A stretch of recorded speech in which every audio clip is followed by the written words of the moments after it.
నమస్తే. ఎన్నో భక్తి కార్యక్రమాలు మెగా9 భక్తి ద్వారా మీరు ఆదరిస్తూ ఉన్నారు. ఇంకా మీరు ఆదరణ పెరగాలి అని, మీ నుంచి మంచి స్పందన రావాలి అన్న సదుద్దేశంతో చాలా వినూత్నమైన కార్యక్రమాలు చేపడుతూ ఉన్నాం. ప్రతి కార్యక్రమాన్ని మొదటి నుంచి చివరి వరకు చూడండి. మీకు కామెంట్ బాక్స్లో తెలియచేసే అవకాశం ఉంది. ఖచ్చితంగా మీరు ఎలాంటి కార్యక్రమాలు చూడాలనుకుంటున్నారో కామెంట్ బాక్స్లో తెలియచేయండి. ఈ కార్యక్రమం మీద అభిప్రాయం కూడా కామెంట్ బాక్స్లో తెలియచేయండి. 2 దశాబ్దాల పాటు నిరంతరాయంగా మాలధారణ వేసుకోవడం అంటే మామూలు విషయం కాదు. ఎందుకు ఇలా జరుగుతోంది? అసలు దాని వెనకాల ఉన్నటువంటి కారణాలు ఏమిటి? మాల వేసుకోవటంలో ఉన్నటువంటి విశిష్టత ఏమిటి? ఎలా వేసుకోగలుగుతున్నారు? ఎలా అంత నిష్టగా ఉండగలుగుతున్నారు? ఈ విషయాలన్నీ వివరిస్తారు మనందరికీ సుపరిచితులే పివి రెడ్డి గారు. ఈరోజు పివి రెడ్డి స్వామిగా మన ముందు ఉన్నారు. తన్నడిగి మరిన్ని విషయాలు తెలుసుకునే ప్రయత్నం చేద్దాం. స్వామి శరణం. స్వామి శరణం. చాలా సంతోషంగా ఉంది స్వామి, మిమ్మల్ని ఇలా నాకు తెలిసి ఒక 4-5 సంవత్సరాలుగా మాలలో మిమ్మల్ని చూస్తూనే ఉన్నాను. నిరంతరాయంగా చేస్తూనే ఉన్నాం మనం కార్యక్రమాలు. ఎలా అనిపిస్తుంది? మీరు 21 టైం అన్నట్టుగా చెప్తే నాకే ఒకసారి గూస్ బంప్స్ వచ్చాయి. అబ్బా, 21 అంటే అసలు మామూలు విషయం కాదు కదా. ఇంచుమించుగా మా బోటోళ్ళకి ఎక్స్పీరియన్స్ అంత టైము, ఈ ప్రొఫెషన్ ఎక్స్పీరియన్స్ ఎంత ఉందో మీకు ఆ మాలలో అంత ఎక్స్పీరియన్స్ వచ్చేసింది. సో ఎలా అనిపిస్తుంది? ఎలా వేసుకోగలుగుతున్నారు ఇన్ని సంవత్సరాల తరబడి? మీరు దానికి సంబంధించి చెప్పండి. భక్తులకు, ప్రేక్షకులకు, ముఖ్యంగా అయ్యప్ప స్వాములకు, ఊరు స్వాములకు స్వామి శరణం, స్వామి శరణం.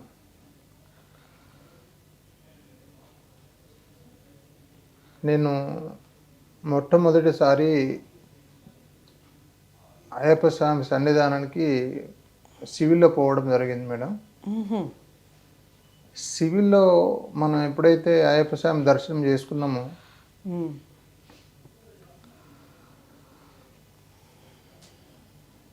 సృష్టి కాలచక్రంలో ఆ భగవంతుని అనుగ్రహం అనేది కూడా ప్రతి మానవుని జన్మలో అది నిజంగా చెప్పాలంటే ఆ దైవానుగ్రహం ఉన్న వ్యక్తులు ఎన్ని కష్టాలు వచ్చినా కూడా, ఎన్ని ఇబ్బందులు ఎదురైనా కూడా, ఇప్పుడు మనం మొట్టమొదటిసారి పోయినప్పుడు నా మనో సంకల్పము, అక్కడున్న పాజిటివ్ ఎనర్జీ, ఆ ఫస్ట్ టైం పోయిన తర్వాత జరిగే పరిణామాలు దినదిన అభివృద్ధి ప్లస్ ఒక నెగిటివ్ ఎనర్జీని పాజిటివ్ ఎనర్జీగా మార్చుకోవడంలో ఉన్న అత్యంత శక్తివంతమైన యాత్ర శబరి యాత్ర. అక్కడ నిజంగా చెప్పాలంటే శబరి యాత్ర ఆ అయ్యప్ప స్వామి మాల వేసుకున్న వాళ్లకు అక్కడ నిజంగా మాల మీద ఉన్న ఒక పాజిటివ్ ఎనర్జీ, సివిల్ల నుంచి మాలకు మారిన తర్వాత వచ్చే ఎనర్జీ, అది మనం చెప్పడంలో రాదు. మాల వేసుకుంటే అర్థమవుతుంది మేడం. ఒక పాజిటివ్ ఎనర్జీ అనేది ఆ అయ్యప్ప స్వామి మాల ధరించిన తర్వాత అది మనం నిజంగా కూడా అది వర్ణన లేని, చెప్పలేని ఒక పాజిటివ్ ఎనర్జీ వస్తుంది.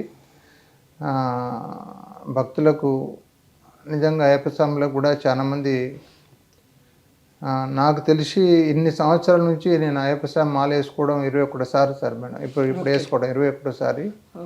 నేను మొట్టమొదటిసారి పోయినప్పుడు, నేను అప్పుడు మళ్ళా కన్యస్వామిగా 2వసారి పోయినప్పుడు, అప్పటి నుంచి ఇప్పటి వరకు కంటిన్యూగా 21 సారి వేసుకోవడం జరుగుతుంది. ఎన్ని కష్టాలు వచ్చినా కూడా ఆ అయ్యప్ప స్వామి నిజంగా చెప్పాలంటే మాల వేసుకున్న తర్వాత నెగిటివ్ను పాజిటివ్గా మార్చే అంత అత్యంత బలవంతమైన శక్తి ఆ అయ్యప్ప స్వామి మాలలో ఉంటుంది మేడం.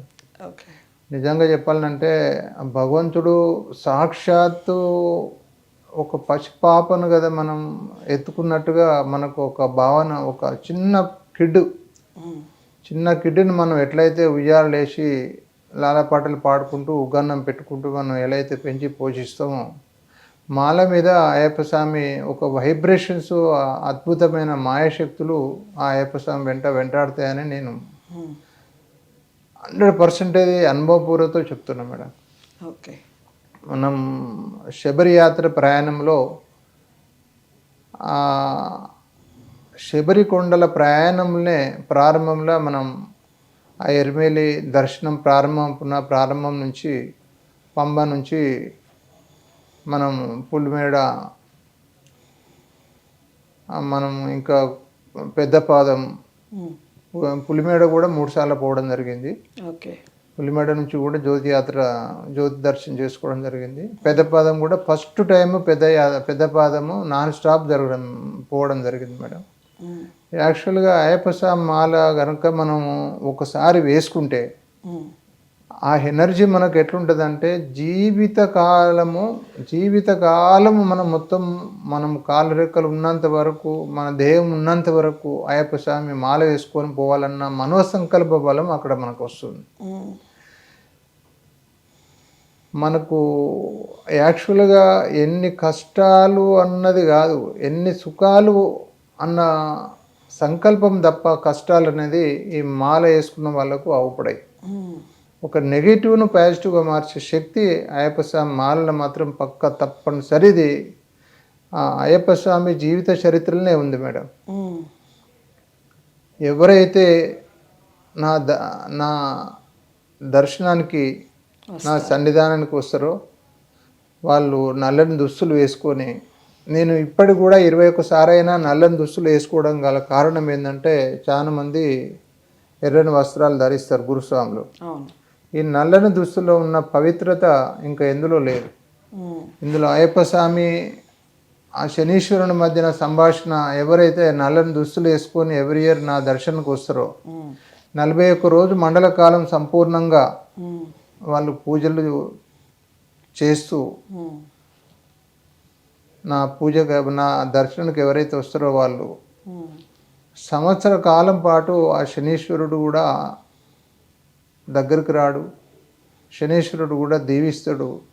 ఒక నెగిటివ్ ఎనర్జీ పాజిటివ్గా మారుతుంది అన్నది సంకల్పం కూడా అది నాకు జరిగిన పరిణామాలు నేను ప్రేక్షకులకు, మానవులకు మీ ద్వారా తెలియజేస్తున్నా మేడం. ఈ అద్భుతం అనేది నిజంగా చెప్తున్నా, ప్రత్యక్షంగా నాకు ఎన్నోసారి ఆ దివ్య దర్శనము, ఆ అయ్యప్ప స్వామి, బాలసుబ్రహ్మణ్య స్వామి, విఘ్నేశ్వర స్వామి, ఆ త్రిమూర్తులు నా స్వప్నంలో వచ్చి బోధించడం జరిగింది. ఎప్పుడైతే వాళ్ళు ప్రత్యక్షంగా ఇప్పుడు మనం ఎదురెదురు ఎట్లా ఉన్నామో వాళ్ళు నిజంగా అట్లా రావడము, అప్పుడు నిజంగా కూడా ఇప్పుడు జరిగే పరిణామాలు అది మనం మాటల్లో ఏదో ఊహించి చెప్తే జరిగే పరిణామాలు కాదు. నేను మానలో ఉండి చెప్తున్నా, 100% భగవంతుడు ఉన్నాడు. అయ్యప్ప స్వామి ఈ మాల వేసుకున్న వాళ్ళకు నిజంగా చెప్తున్నా, అది ఎనలేని ఒక పాజిటివ్ ఎనర్జీ, లైఫ్ వాళ్ళకున్న ఒక నెగిటివ్ ఎనర్జీని పాజిటివ్ ఎనర్జీ మార్చే శక్తి. అంటే వాళ్ళ వృత్తులలో, అంటే చాలా మంది, ఎందరో మంది రకరకాల వృత్తులు చేస్తారు. వాళ్ళ వృత్తిలో సంపూర్ణత, అంటే వాళ్ళు ఊహించుకున్న ఫలితాలు 100కు 100 తూచా తప్పనిసరి వస్తాయని నేను భావిస్తూ స్వాములకు, నేను ప్రేక్షకులకు కూడా నేను 100కు 100% ఒక మాలవిందుడు చెప్తున్నా, మాలవిందు వేసుకొని చెప్తున్నా, నేను సత్యంగా చెప్తున్నా. అదొక మంచి జరుగుతుందన్న సంకల్పము, అది మనం ఊహించి మాలలో చెప్పలేము మేడం. అది మాల వేసుకుంటే కానీ అర్థం కాదు. ఇప్పుడు చాలామంది, మొన్న మన రాష్ట్రపతి ద్రౌపది ముర్ము కూడా పోవడం జరిగింది. అంటే మీరు అర్థం చేసుకోండి, అంత పవిత్రమైన మాల కూడా వేసుకొని అక్కడ ఉన్న సాంప్రదాయ దుస్తులతో తను ఇరుముడు కట్టుకొని 18 అంబడి ఎక్కి మొత్తం బంగారం మెట్లు ఎక్కి దర్శనం చేసుకొని రావడం జరిగింది. ఎంత పవిత్రత ఉండి ఆ భగవంతుడి ధ్యానంలో, ఆ భగవంతుడు, ఆ అయ్యప్ప స్వామి నిజంగా చెప్తున్నా, ఈ కలియుగంలో ఈ అయ్యప్ప స్వామి మాల వేసుకున్న వాళ్ళకు ఆ శనీశ్వరుడు అన్నది అంటే సంవత్సర కాలం పాటు మళ్ళీ వెంటాడని ఆ అయ్యప్ప స్వామికి శనీశ్వరుడికి మధ్య ఉన్న ఒప్పందం అన్నట్టు యాక్చువల్గా. ఆ ఒప్పందం ఒకటే కాకుండా కూడా వాళ్ళు దినదిన చేసే దినచర్యలలో వాళ్ళ వృత్తులలో సంపూర్ణ వాళ్ళ మనోభావాలకు అనుకూలంగా ఫలితాలు వస్తాయని నేను నిజంగా చెప్తున్నా. ఇది కొంచెం మనం అది ఊహించి చెప్పడం కాదు, అనుభవించి చెప్పడం జరుగుతుంది. కాబట్టి దయచేసి ప్రేక్షకులకు, హిందూ సోదరులకు, అంటే తల్లిదండ్రులకు నేను మీ ద్వారా నేను పుట్టిన పిల్లలకు వాళ్ళు చిన్నప్పటి నుంచే భక్తిభావంతో పెంచుకుంటూ గుళ్ళు గోపురాలు చిన్నప్పటి నుంచే తిప్పుకుంటూ తప్పనిసరి జీవితంలో అయ్యప్ప మాల ధరిస్తే వాళ్ళ జరగబోయే పరిణామాలు నిజంగా చెప్పాలంటే ఆ భగవంతుని సాక్షాత్ విశ్వరూపమే ఆ అయ్యప్ప స్వామి మనకు సాక్షాత్ ఇప్పుడు మనకు కన్యస్వామి ఉన్నాడు. కన్యస్వామి అంటే సాక్షాత్ అయ్యప్ప స్వామి విశ్వరూపమే కన్యస్వామి. ఈ కలియుగంలో నిజంగా చెప్తున్నా ఒక పరిపూర్ణత, ఒక దైవ సంకల్పం, ఒక బంగారు భవిష్యత్తు అనేది మాల వేసుకుంటే కానీ మనకు అర్థం కాదు మేడం. ఓకే. కాబట్టి దయచేసి ప్రేక్షకులు, సామాన్య మానవులు భక్తి భావంతో అయ్యప్ప స్వామి మాల వేసుకొని శబరికి పోయొచ్చి ఎవ్రీ ఇయర్ వేసుకుంటే మాత్రం అది మనం 100% వాళ్ళు చేసే వాళ్ళ ఊహలకు వాళ్ళకు ఏదైతే ఊహించుకుంటుండో తప్పకుండా 100% ఫలితాలు వస్తాయని నేను భావిస్తున్నాను. చాలా చక్కటి వివరణ ఇచ్చారు. శబరిమల వెళ్ళే వాళ్ళు ఎవరైనా కూడా ఖచ్చితంగా పాటించవలసిన కొన్ని నియమాలు చెప్పారు. అలాగే వేసుకోవటం వల్ల కలిగే ఆత్మానందం ఏ విధంగా ఉంటుంది అనేది ఈ వీడియో ద్వారా తెలుసుకున్నాం. అందరికీ షేర్ చేయండి, లైక్ చేసి ఛానల్ని సబ్స్క్రైబ్ చేసుకోండి. మరో మంచి ప్రశ్నతో మళ్ళీ మీ ముందుకు వస్తాను. నమస్తే.